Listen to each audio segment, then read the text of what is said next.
yanzu kwanan nan wani sabon addini ya fito daga nan wajen Kaduna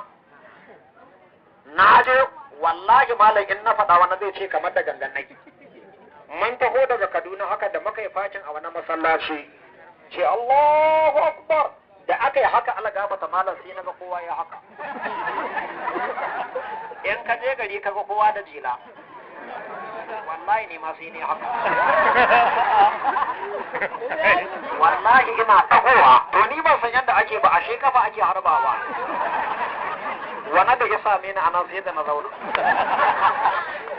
to wallahi sai na rama azhar ce da ma na daura alwala na hika sahon gaba da jira lahasa yawa ku ban nai redi na duba wani dan bushe shi iri na majalisar bushe su